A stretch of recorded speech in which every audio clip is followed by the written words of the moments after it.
최고의 고수들이 늘어놓는 수다, KTV 최고 수다의 김영대입니다. 드라마 이상한 변호사 우영우, 매주 고공행진을 하고 있습니다.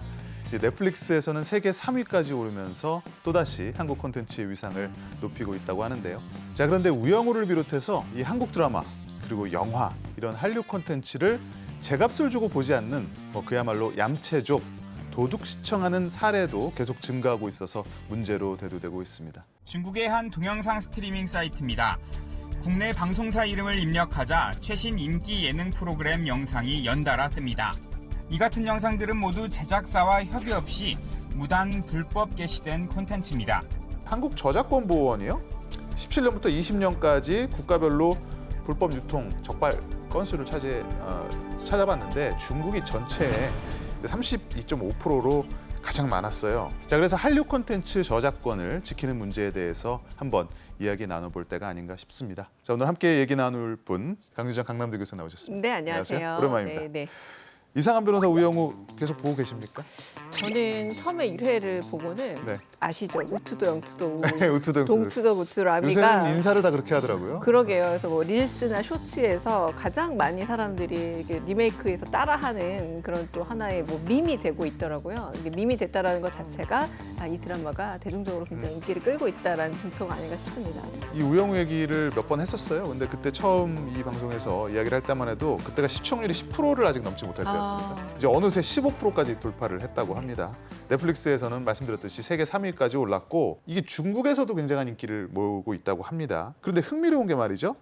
중국에는 넷플릭스가 지금 들어가지 않고 있죠. 그러니까 넷플릭스도 없고 사실은 유튜브도 제한되어 있고 소위 말하는 미국산 SNS 및 소셜미디어가 다 합법적으로는 볼 수 없는 상황인데 결국은 도둑 시청을 하는 것이다라고 밖에 말할 수 없고 오징어 게임 역시도 넷플릭스가 서비스가 안 되기 때문에 못 보는 게 당연하지만 이걸 못 보는 사람이 오히려 바보처럼 느껴질 정도로 중국에서 모든 사람들이 봤지만 그러면 보게 될 때 어떤 식의 우리가 정당한 권리를 찾아내냐라고 생각하면 전혀 받고 있지 못하다라고 하는 부분에서는 이게 합법적으로는 금지되어 있지만 그러나 한편으로는 중국 당국에서도 불법 유통에 대해서는 놔두는 셈이거든요. 그렇죠. 그런 부분에 있어서는 이 저작권 보호라는 문제가 이렇게 눈 감고 대충 눈 가리고 아웅하는 식으로 넘어가는 거는 장기간으로 할 때는 우리 그 산업에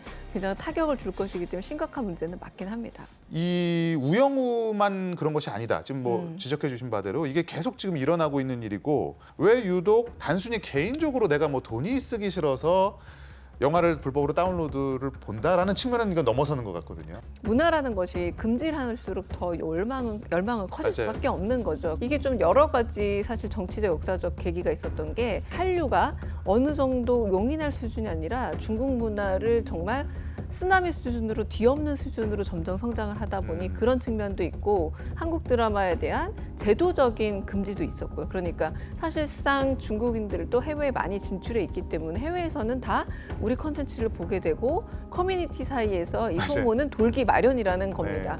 그런데 여기서 한 가지 좀 우리가 눈여겨봐야 될 거는 대형 제작사들이 자신의 작품들에 대해서 불법 다운로드하는 것들이 저작권법에 의해서 강한 어떤 법적 제재 조치를 취하면서 딱 제작사 이름을 보고 이 제작사는 자칫하다 큰일 나. 디즈니 같은 경우에 큰일 난다라는 어떤 공공의 암암리에 그런 공동 지식이 쌓이게 되는데 중요한 건 전 중국에서 암암리에 한국 드라마는 이렇게 불법으로 다운로드 받고 유통해도 돼라는 이 인식이 더 문제가 심각한 게 아닌가라는 생각이 듭니다. 그렇죠. 참고로 말씀드리면 중국에서도 이러한 불법 시청 같은 경우들 우리가 지금 이야기하고 있는 것들에 대해서 조치를 취하고 있다고 하긴 합니다. 이 중국이 우리나라를 비롯해서 이렇게 해외 콘텐츠에 대해서 전방위적으로 이렇게 불법 사용, 불법 시청, 불법 청취가 많이 되는 어떤 그런 근본적인 이유 같은 게 있을까요? 생각해 보면 그러니까 해외 작품 유통에 대해서 바로 시청할 수 없게 이를테면 검열을 하는 거죠. 한번 검열을 거친 다음에 우리가 볼 수 있다고 허락하는 것만 봐. 이런 시스템인 겁니다. 그러다 보니 가장 OTT 중에 좀 강력한 OTT라고 한다면 넷플릭스라던가 우리가 잘 알고 있는 이런 OTT들인데 이런 OTT들이 또 불법화되어 있다 보니까 이 문제는 구조적으로 중국에서 해결되지 않으면 되게 해결하기가 난망한 문제라는 건 분명해 보여요.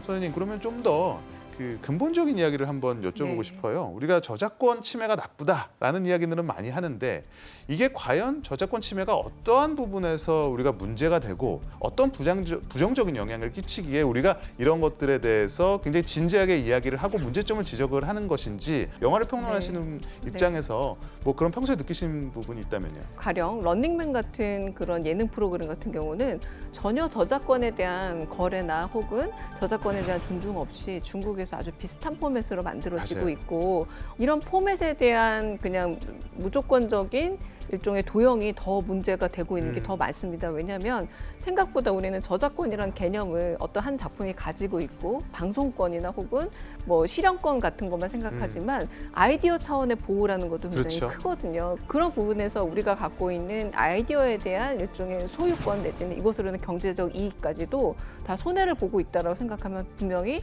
단순한 문제는 아니라고 볼 수 있을 네. 겁니다. 국내 콘텐츠 저작권 침해 사례를 일단 살펴봤습니다. 영화, 드라마뿐만 아니라 최근 우리 많이 언급되고 있는 웹툰 그리고 게임까지 합하면 최근 5년간 9만 건 이상의 저작권 침해 사례가 있다라고 나와 있습니다. 뭐 한류 콘텐츠의 전반적인 그 우수성 이런 것들이 인정을 받는 만큼 공교롭게도 이 불법이라는 것도 함께 증가하는 게 아닌가 싶기도 합니다. 그 웹툰이라던가 게임 같은 것들도 공식적인 수출과 그리고 교류 경로가 있거든요. 그래서 네. 동남아시아 같은 경우, 특히 뭐 베트남이나 뭐 이런 인도네시아 같은 경우에는 아예 우리 플랫폼 자체가 수출이 돼서 이제 그 현지에서 그 소셜 미디어로 제공이 되고 있는데 결국은 합법적으로 플랫폼을 수출해야만 하는 문제인데 그렇죠. 사람들이 개개인이 갖고 있는 새로움에 대한 열망 때문에 개개인이 이런 것들을 소위 말해서 해킹을 하는 거고 이 해킹에 대해서 우리가 워낙 개개인의 문제처럼 보이기 때문에 대응을 못하고 있습니다만 합법적인 큰 경로를 마련해 줘야만 그 경로를 통해 이 문제는 해결되지 그 우리가 이 불을 진화하고 나면 또 다른 큰 불이 나고 그렇죠. 이런 방식으로 좀 근본적 해결은 어렵지 않을까라는 생각이 들긴 이게 인터넷 문화의 특징은 사실은 단속은 느리고 불법의 맞아요. 확산은 빠르지 맞아요. 않습니까? 네. 그러니까 이거를 양지로 끌고 오고 그런 구조를 바꾸지 않는 이상은 단속만으로는 어려울 거라 생각은 합니다. 그럼에도 불구하고 이제 여러 대책을 함께 또 강구를 하고 있습니다. 올해 4월이죠. 문체부가 경찰청과 함께 인터폴이 공조해서 온라인 저작권 침해 사범 207명을 검거했다고 하고요. 어쨌든 지속적인 해결 노력 앞으로도 지켜보도록 하겠고요. 그야말로 뭐 피땀 눈물이라고 하지 않습니까? 이 한류 콘텐츠의 어떤 열정의 결과물들, 이 결과물들이 제값을 받을 수 있도록 할 수 있는 방법 뭐 다 같이 했으면 좋겠습니다.